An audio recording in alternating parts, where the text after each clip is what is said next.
Pernah tak anda masuk ke dalam tandas dan tiba-tiba lampu tandas itu menyala? Ataupun pernahkah anda tengok sistem di mana orang boleh mengawal lampu dan kipas menggunakan handphone? So, semua itu boleh dikawal menggunakan Arduino.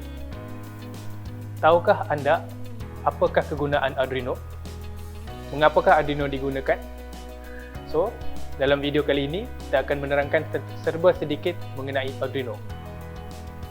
Sekarang ni, Arduino banyak digunakan dalam pertandingan-pertandingan inovasi. Tak kiralah dari peringkat sekolah rendah maupun di universiti.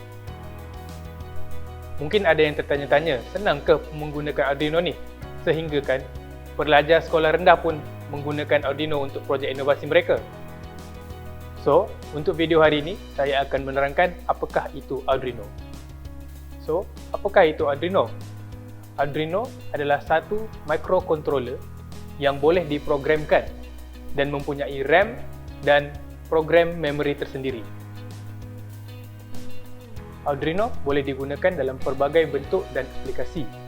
Pelbagai jenis input yang boleh digunakan untuk Arduino dan untuk mengawal pelbagai jenis output yang dikeluarkan oleh Arduino.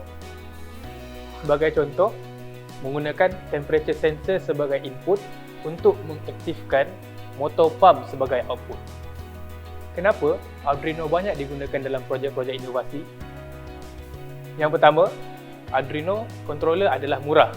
Anggaran harganya di antara RM20 ke RM30 jika dibeli secara online. Kedua, Arduino adalah fleksibel di mana tidak hanya menggunakan platform Windows sahaja untuk menggunakan Arduino, malah platform lain pun boleh menggunakan sistem Arduino ini seperti Linux ataupun Mac. Ketiga, bahasa pengaturcaraan adalah mudah dan simple untuk dipahami. Ianya hanya menggunakan C dan C++. Kemudian, software ini boleh didapati secara percuma, di mana software ini boleh di-download secara open source di internet. So, apakah pula komponen-komponen yang ada pada Arduino ini?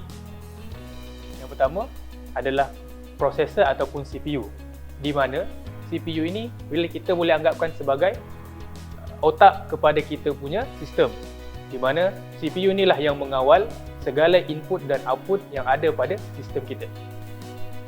Yang kedua ialah crystal oscillator, di mana crystal oscillator digunakan untuk mengawal kelajuan CPU.